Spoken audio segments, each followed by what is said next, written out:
that probably will continue. Certainly, I think we mentioned participate in the federal process, certainly as it relates to the long-term CAF. In intercarrier comp world, understand the importance of network architectures, interconnection, and what that means in a bill and keep world, and IP interconnection world. I mean, I think we all have interest there, and how that plays out will be important.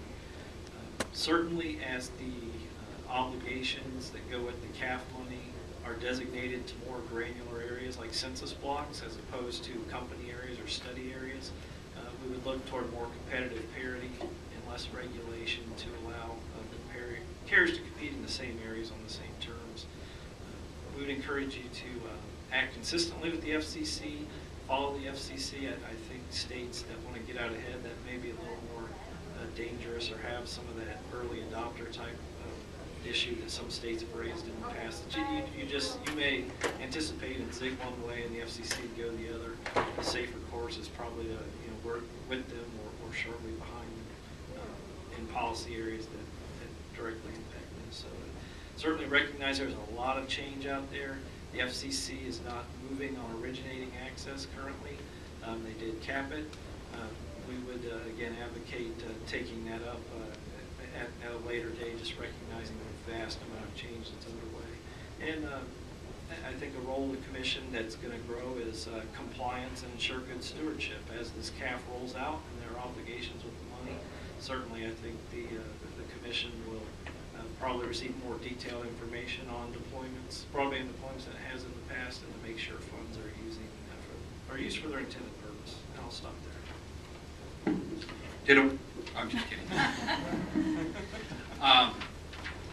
I had a whole list of things, and Jeff covered a bunch of them. You saw the filing for the VoIP to PSTN traffic. That's new. That's going to be handling all of the things that we talked about into the intercarrier compensation piece. We're talking about bringing rates down to intercarrier comp rates, local rates going up. They're going to be seeing a lot of that, and I wouldn't think of this as a kind of it's not a rubber stamp thing, because while you're not going to be deciding on the rates, you certainly are going to be deciding on the terms and conditions in which companies are going to work together and going forward.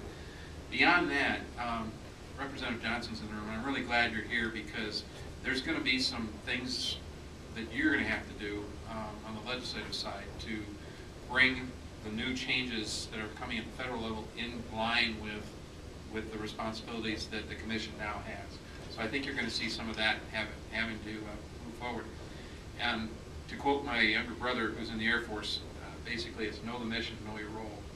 And the mission here we have is to provide service to everybody in Minnesota. Your constituents, our customers. And we have to keep our eye on that ball, obviously, and work towards what it's going to take to be able to do that, and to make sure that we're well represented at the federal level as a state. Because there are 49 others that are going to be doing the same thing, so we have to be active in that. So I would encourage you to participate in your committee in NARUC. I would really encourage you guys to work with your other state commissions. I've been to 2 NARUCs now, and I see how well the different states work together in that venue, and I think that's going to be a very powerful voice for us. And I'd echo the comments of both Jeff and Brent, and just a couple of things I think in the near term, very specific things, and then one thing, or maybe a couple of things actually in the longer term. First of all, you're going to be faced with tariff filings by carriers reducing their access charges to mirror the interstate rates, and that's something you're going to review and monitor and approve. Secondly, and more importantly, I think you're going to have to manage this IP PSTN traffic issue. How do you know what traffic is IP and what traffic isn't? That's something that's going to be addressed either through the tariffing process, will come under your jurisdiction, commission's jurisdiction, or the interconnection agreement process and your arbitration authority. One way or the other, both paths are open under the order, and I think that will be a big issue, and it could take a lot of your time and attention.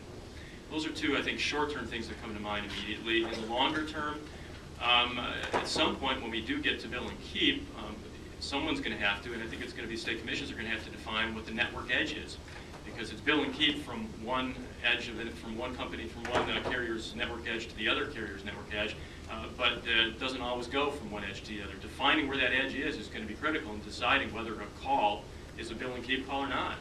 And then perhaps if the FCC ever sort of gets to the point where IP to IP connection is subject to arbitration authority, which we hope it gets to, that will probably fall under the State Commission's jurisdiction to arbitrate under Sections 251 and 252 of the Act. So I think a couple of very clear things in the near term, a couple of things in the longer term, and then I think advocacy and monitoring and making sure your voice is heard at the FCC so you're not the one state of 50 that's left out. Let me just echo what Brent said about focusing, I think, on the long-term mission, which is to make sure the citizens of Minnesota have the best broadband service available. I think that is, or that pipe, that big pipe available. I think that is the fundamental unit in the future in this industry over which all these services, including voice, are going to ride. And as a result of that, and what the FCC has done, it challenges you to do it in a different way than you've done it before, or how you've thought of it before. And how do you target that? And it's not something that's going to occur in the next year as you do that, but to me, you know, in all of these rural areas and other areas, how do you make that happen? And the FCC doesn't have that capability. That job comes back to you. I'll be brief because really everything has pretty much been covered. Focus on two things. On the universal service side, there may be new or changes to ETC designations as carriers look at getting funds from the mobility fund. So those could be applications that will come into the commission, and they would probably have a fairly short fuse on them because that auction is supposed to be held this fall. The second thing I want to do is echo the point Dan made, and Jeff referred to it as well, and that's a network architecture point. That's something that state commissions typically haven't had to focus very much on, but when you get to a bill and keep regime, as Dan said, how you define where those network edges are becomes really of paramount importance, and I think states can have an important role in that. If you let carriers arbitrarily define their own edges, you're likely to be in a world where the edges never meet. And that makes traffic exchange hard. If you can somehow get a process where the edges are common, that makes traffic exchange easy, and that's to everybody's advantage. I think it's pretty much all been said, and actually my comments earlier pretty much addressed this question. I would also add, agree with the others who have said that we should keep our eye on the ball, which is universal broadband access, and try to implement that as much as the state can, which is a lot. I think there's a feeling that the state has lost a lot of jurisdiction because we're talking broadband, not voice. But most of broadband, most of the elements of that are regulated by the state, and broadband is going to be the delivery system for voice. So I think the commission should recognize that and take those opportunities to carry out those goals. And as I've said many times already, and has been said, there's going to be a lot of new filings coming in, not new in their character, but new in the sense that we don't see them very often right now. And we're going to have to figure out a way to deal with those efficiently and try to resolve these disputes. One of the big issues in the short term, as Tom pointed out, there are all these issues that are on reconsideration or on appeal, and in the meantime you're going to be getting filings asking to deal with questions while they're out there in the appeal world, and that's going to be a difficult question.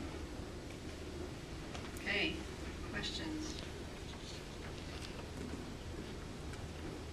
I have a question. If anybody has an opinion on it. Other than the jurisdictional questions, are there any other questions on appeal or reconsideration where you anticipate the commission or the courts may reverse what's in this order? Put on your crystal ball. Good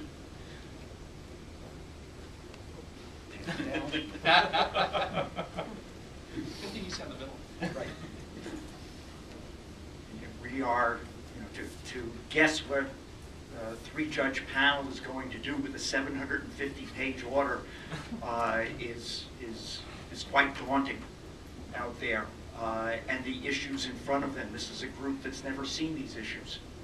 And my sense is they will try to defer to the FCC unless it really appears out of the ordinary in general, I think is where it is. That said, who knows when they're going to make a decision and everything else is going to move forward. If they do not decide because of reconsideration, they back up, you may not get a court decision till later next year. And the FCC is going to keep moving forward. I really think Chairman Janikowski and his staff feel like they have their sea legs under them. They're sticking around this year, an election year, and I can expect a lot more for them during the year. Oh, excuse me, Dean. No, that's fine. Yeah, I want to agree with Tom. And I don't know whether there will be pieces that get picked off on appeal, but I would be extremely surprised to see the basic structure of the order modified by the court or remanded to the FCC. I just don't think that's in the cards. And I'll be honest, I understand, I'm going to say something impolitic now, I understand there are state issues with jurisdiction over intrastate access rates. As one who's been involved in this for a long time, part of me says if I were a state commissioner, I would be going, thank you for not making me decide this. That's an almost intractable issue that the FCC has taken off your plate. And I understand there are always issues with jurisdiction in a situation like that, but the practical benefits are great, believe me. Actually, I was going to ask maybe some of the panelists here. I mean, how would you handicap the likelihood of overturning the commission on the jurisdictional issue over intrastates? I don't want to monopolize it. So the only advantage to being old is you remember what happened before. And I can tell you, at the time of the '96 Act, there was a widespread belief that the commission in the first report and order would assert jurisdiction under 251 over all access rates, including intrastate access rates. And I think that's supportable under the statute. So to see them do that in this order, I would not bet that they're going to be overturned on Lillian, you have to use a microphone though because of the webcast.